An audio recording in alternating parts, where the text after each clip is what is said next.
Assalamu alaikum wa rahmatullahi wa barakatuh. Welcome to this video, guys. My name is Liaquat Zaman, and here's another introduction to a book. So someone's requested that I do a little intro on the book Taqreeb, al-Tahzheeb.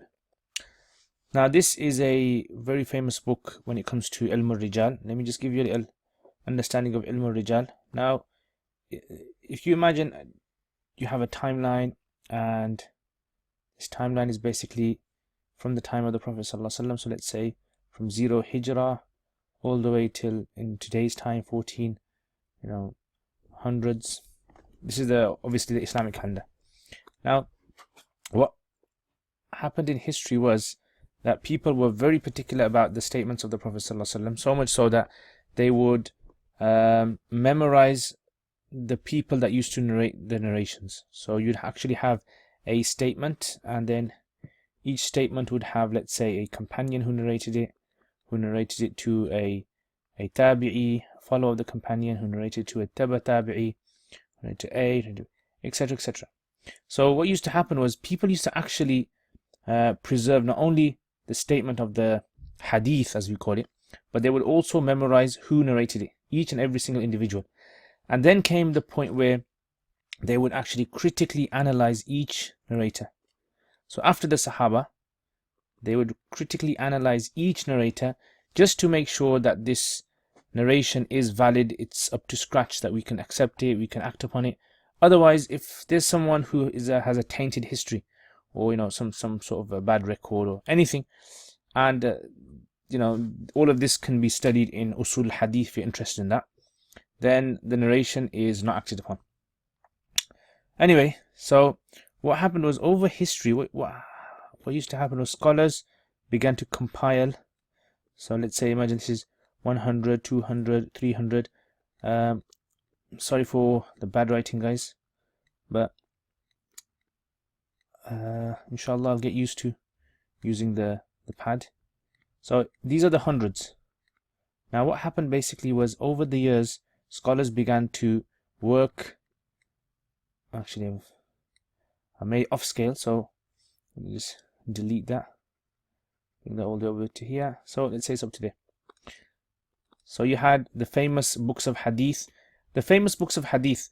Now, there is a misconception that people think, oh, books of hadith were written, like Imam Bukhari came over here and put B for Imam Bukhari, came over here, and then like Imam Muslim, he came over here, so M is over there, and Imam Tirmidhi came over here, and Imam Abu Dawood came over there, and Imam Ibn Majah came over there, and Nasai.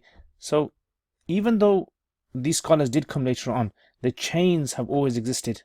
So all these scholars did basically were, they compiled hadith in a systematic way, and recorded the chains all the way to the Messenger of Allah sallallahu alaihi wasallam.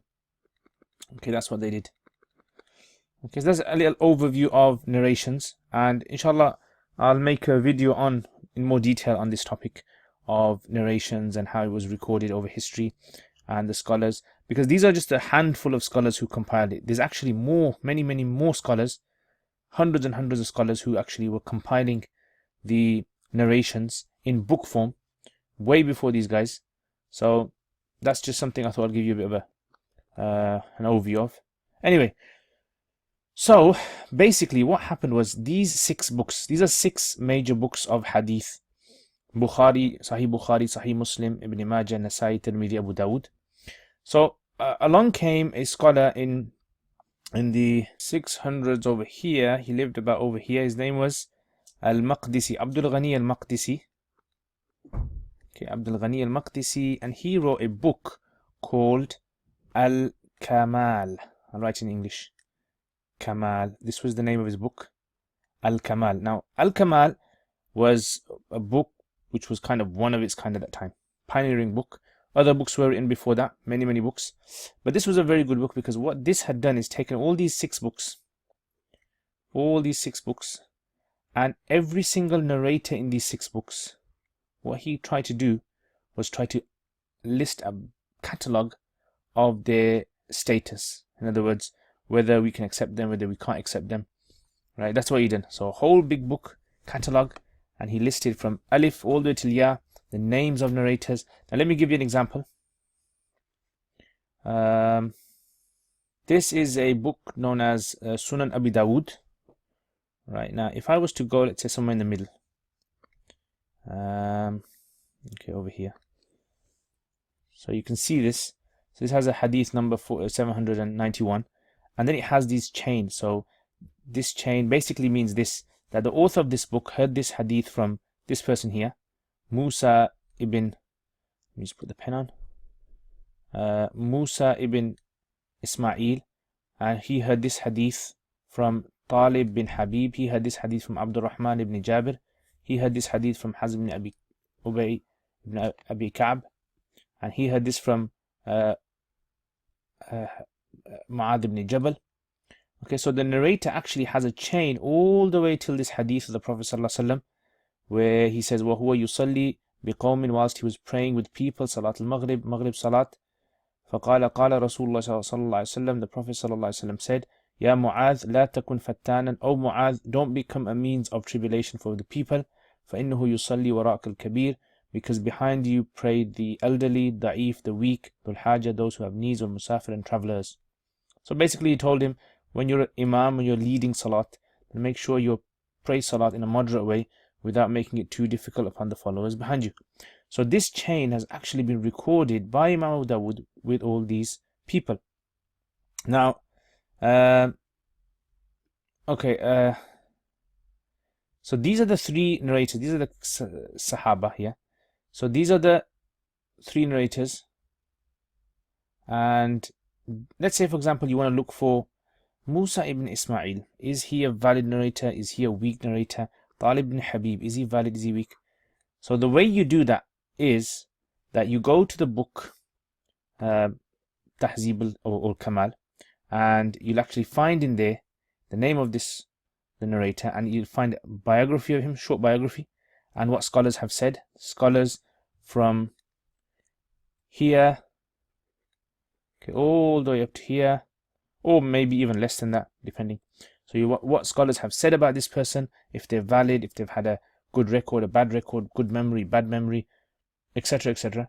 And you can actually identify the classification of this hadith. Okay, so some books are classified according to everyone as being sahih, authentic. For example, these two books, Bukhari and Muslim, but some of them actually aren't. Yeah, so these other four books, there's hadith in there which may be sahih, which may be weak, etc. So this is what Imam al-Maqdisi has done. Now, the problem with the book was it was long, it had many things in there which were not really relevant for many students. So another scholar came along in roughly about this era, okay, and his name was al-Mizzi. Okay, al-Imam al-Mizzi, who is famous scholar of hadith, father-in-law of Imam Ibn Kathir. You might have heard quite a lot of things about him. So anyway, he's got many books that he's written, and one of them, what he did was he took this Kamal and he refined it.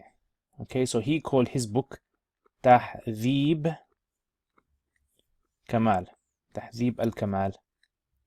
Okay, so he's refined that book.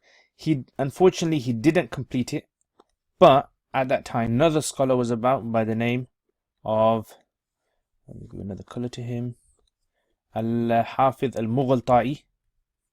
So Mughal-Ta'i, and he took this book and he completed it.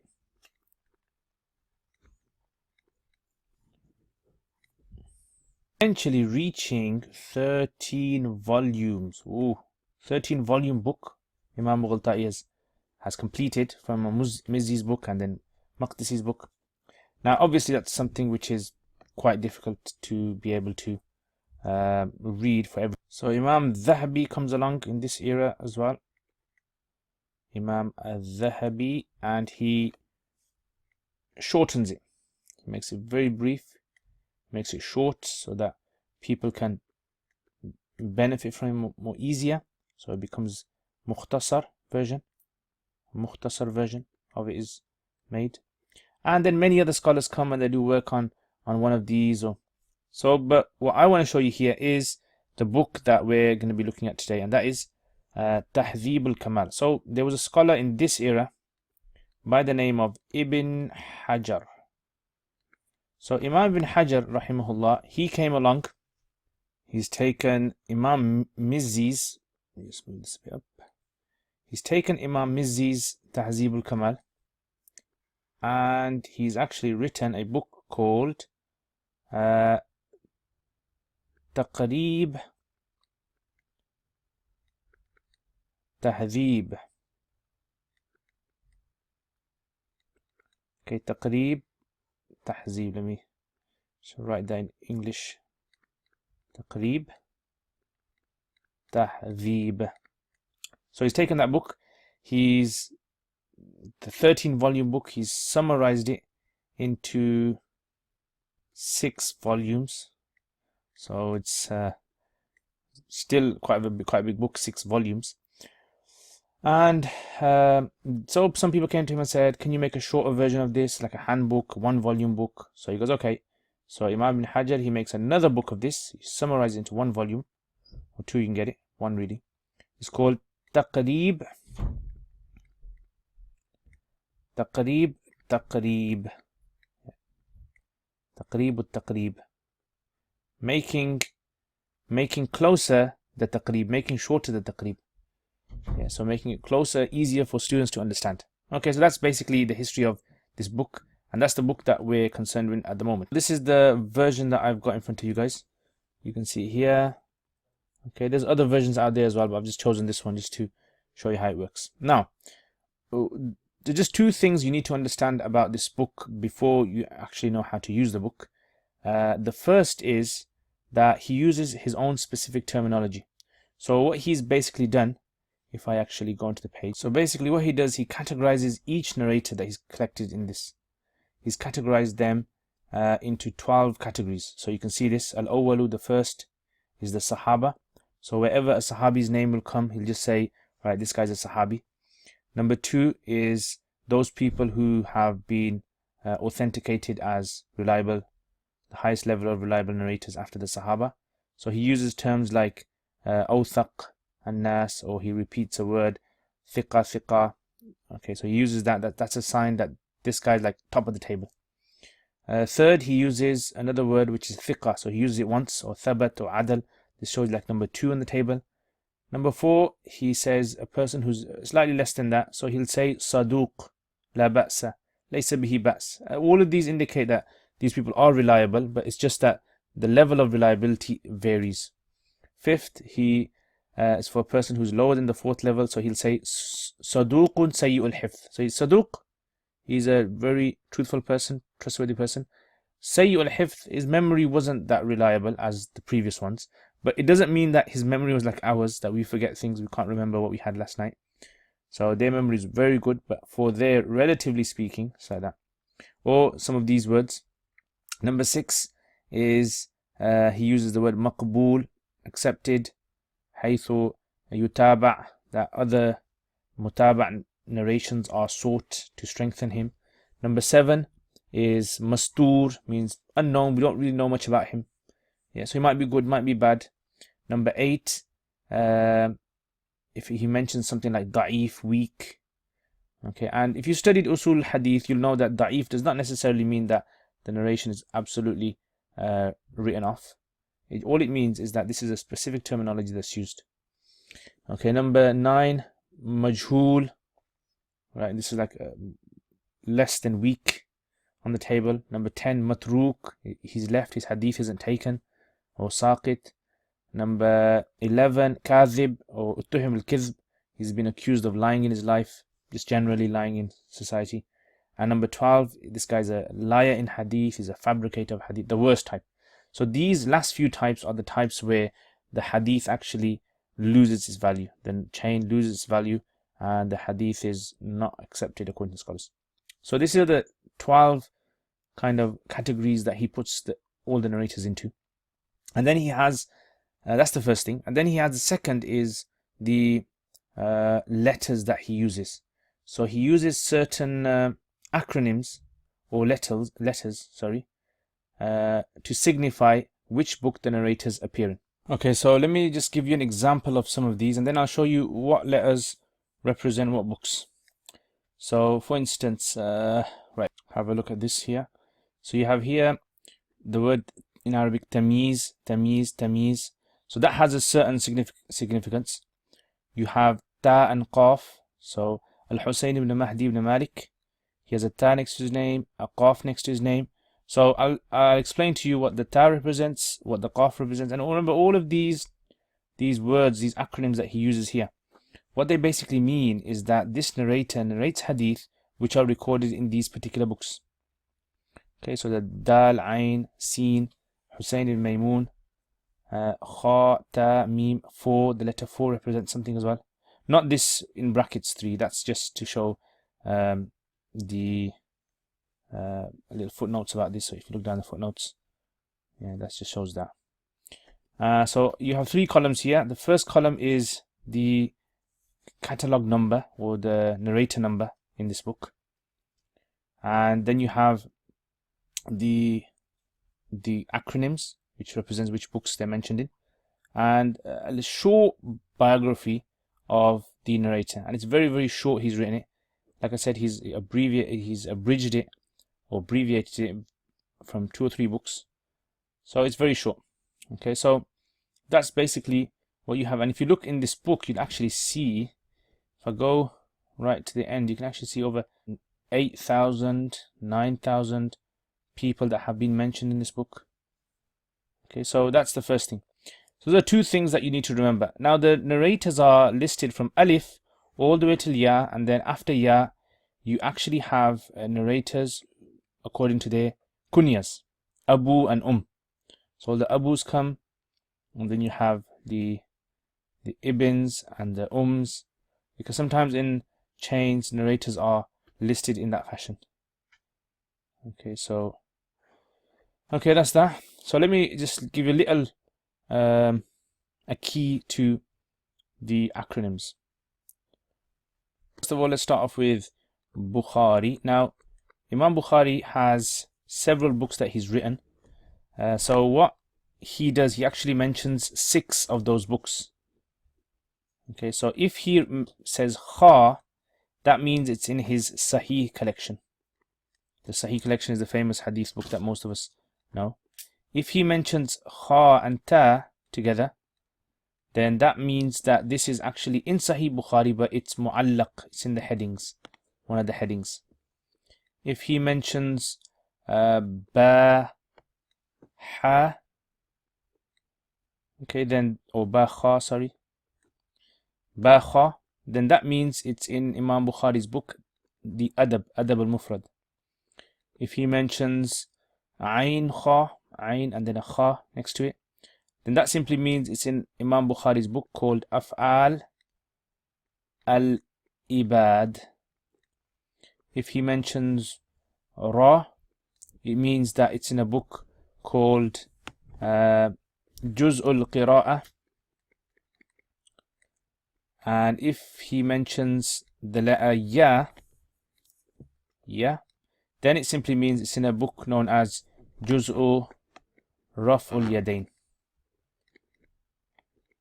So those are the acronyms for Imam Bukhari. So if you were to look through the book, and you find, for example, Kha, okay, so that means Sakhar ibn Juwayriyah, right? That's his name. Abu Nafi' is his nickname. Mawla Bani Tamim. He was Mawla, he was someone who accepted Islam at the hands of Bani Tamim, or ex-slave of theirs, according to what Mawla means. Qala Ahmad, Imam Ahmad ibn Hanbal says, he's a thiqa, remember the double? That's second in the list out of the 12.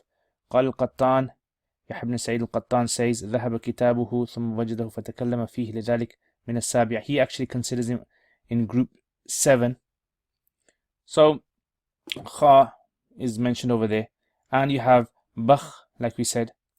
Okay, so Bakha means it's in Adab al-Mufrad. Okay, Bakha. And like that, other narrators as well. Let's see if we can find anyone else, any other. Okay, Khata is there. So it means this is Mu'allaq. Sadaqa ibn Abi Imran al-Kufi is in Bukhari, but it's in mu'allaq form. And Qadi al-Ahwaz, he was the judge of the city of Ahwaz. Saduq, so that's quite high up in the list. Third, min as-sabi'ati, okay, from the seventh. From the seventh actually means another 12 categories. Okay, I didn't mention that to you, but you can look it up in the introduction. So according to the scholars, there's 12 categories of narrators, like Imam Bukhari and these guys are at the end. All it just simply means is with regards to the timeline. So further you are from the timeline, the further you go, and it goes up to here. So the further you go from the timeline, the more, the lower you are in the list. Starts from the Sahaba who are number 1, and then Tabi'een, senior Tabi'een, Taba Tabi'een, and it goes all the way. So it's just a table for the timeline. That's all it is. It doesn't mean that their status is different. It just means that. So let me just quickly show you this other table. So Amma Tabaqat, these are called the Tabaqat. So top of the list are the Sahaba, they come first in chronological order. Then Kibaru Tabi'een, the senior Tabi'een like Ibn Musayyib. Then the middle Tabi'een like Hassan al-Basri. Then you have the Tabi'een that come after them like Imam Zuhri. Okay, so that's number 4. And then you have number 5, the small Tabi'een, the junior Tabi'een. Like for example Al-A'mash. And then you have those who are at their time. And they haven't met any of the Sahaba like Ibn Jurayj. And then you have those who are the followers of the Tabi'een, the senior ones like Imam Malik, Thawri. Then you have the middle ones like Ibn Uyayna. Then you have the ones that came after them chronologically, or the Atba' Tabi'een, the young ones like Imam Shafi'i, Harun, or Yazid ibn Harun. Then you have the senior ones who took from them, like Ahmad ibn Hanbal. And then you have number 11, those middle ones after them, like Imam Bukhari. And then you have the 12th group, who are Imam Tirmidhi and others. So as you can see, these 12 are actually in chronological order. Okay, so the chronological order, and they don't have anything to do with whether they are weak or strong. It's just to do with where they came and who they took from. And that's very important. Sometimes you want to know if one narrator has taken from another narrator or not, time frame and all that. Okay, so that's in Sahih Bukhari. And then there's a list for Muslim as well, and Abu Dawood, and then there's for Tirmidhi and Nasa'i. Okay, so I won't make all of them. I won't list all of them. What I will do is I'll just show you a brief image of it, so you guys can pause the screen and you can use that, and inshallah maybe that will be useful to you. So here they all are. So you can take an image of this, a screen image if you want. Try to fit them all in. Okay, these are them. So these are the different books that. So the 6 major scholars, who are Bukhari, Tirmidhi, Nasa'i, Muslim, Abu Dawood, and Ibn Majah, and their various other books which some of you may be familiar with, some of you may not be familiar with. Okay, but those are the books, and those are the acronyms which are mentioned in the book. Now, besides these, I just want to mention another acronym which he mentions. If he says the letter Ain, that's an Ain shape, then what he means by that is it's mentioned in all 6 books, all 6 Sahih books or Hadith books. Yeah, meaning Bukhari, Muslim, Tirmidhi, etc. If he mentions 4, now 4 is, see, I should have written Ain a bit different, but 4 is basically like this, like a zigzag. Yeah, 4. So if he mentions 4, what that means, it's mentioned in the 4 books of Sunnah. So Abu Dawood, Tirmidhi, Ibn Majah, and Nasa'i. Okay, so in these 4 books it's mentioned. It's not mentioned in Bukhari or Muslim. So that's if he mentions that. And finally, just one more word that he uses. He sometimes uses the word tamyiz. Now, tamyiz simply means to distinguish. And the reason he mentions this is because that particular narrator that he mentions it next to is not in any of these books. So he's not in any of the books or 6 books that I mentioned. So why does he mention his name? His name is mentioned so that people don't get confused with a narrator in this book. So let me just give you an example of that, how that works. So let's say you had, let's just find one here, a few early on. Here's one, Salih. Let's get a pen. So it says here, Tamyiz, Salih bin Mismar Basri, Sakan al-Jazira, Maqbool, Qadim min al-Sabi'ati. So his name is mentioned so you don't get his name mixed up with this guy's name, because he is also Salih bin Mismar, but he's Sulami, and he is mentioned, or his narrations are mentioned in Muslim and Tirmidhi. But this guy here, Salih bin Mismar Basri, he is not in any of the books. His name is similar, so don't get them confused. This guy is a Saduq, and this guy is Maqbool. So this is high on the list, this guy's low on the list. So just to not get confused, he mentions these names as well, which is a brilliant thing as well for finding narrators. Okay, so now what I want to do is I just want to give you an example of how to search for a narrator in one of the books. So remember, this catalog, Taqreeb, is primarily for studying the books of Sihah Sitta, 6 books. So let's go to Abu Dawud then. We're not going to go to Bukhari, Muslim, because all the narrators are considered to be of the highest level anyway, or accepted anyway.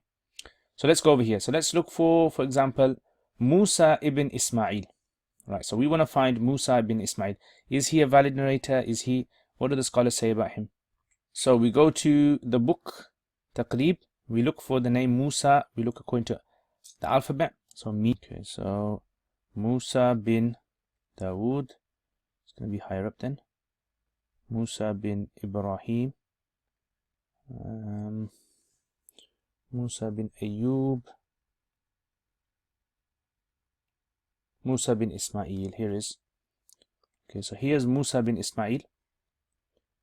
And المنقري بسكون الميم وسكون النون أو بكسر الميم وسكون النون وفتح القاف منقري. That's how to pronounce it. So he brings that as well to correct pronunciation. أبو سلمة التبوذكي بفتح المثنات وضم الموحدة وسكون الواو وفتح المعجمة. That's just saying how you should pronounce this.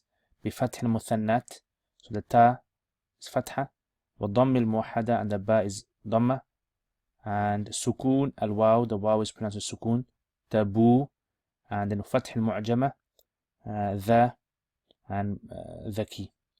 So mashhur bi kunyatihi, he's famous with his nickname Abu Salama. That's what he's famous for in the books of hadith. Thiqatun thabatun, so he's quite strong in the list of 12, quite strong. Min sighar al-tasi'ah, from the short of the tasi'ah, like I said to you, are the other 12 categories, not to do with how strong they are or not, just to do with where they come in the timeline. وَلَا الْتِفَاتَ إِلَى قَوْلِ Ibn Khirash, and then he adds a little footnote here and says, you don't need to be concerned about what Ibn Khirash says about him. تَكَلَّمَ النَّاسِ فِيهِ, yeah, that, he's criticized. No, ignore that. In other words, this is just a statement which is not valid according to the muhaddithin, and this is when he died. So like this, you guys can have a go. You can get yourself one of the 6 books of hadith, and you can investigate these if you're into this, inshallah. Jazakumullah khair, guys. If you have any questions at all on this book or any other topic, or you want me to make a video on another book, then inshallah put it in the comments below, and if I get a chance, I'll make another video. Again, guys, Jazakumullah khair. Assalamu alaikum wa rahmatullahi wa barakatuh.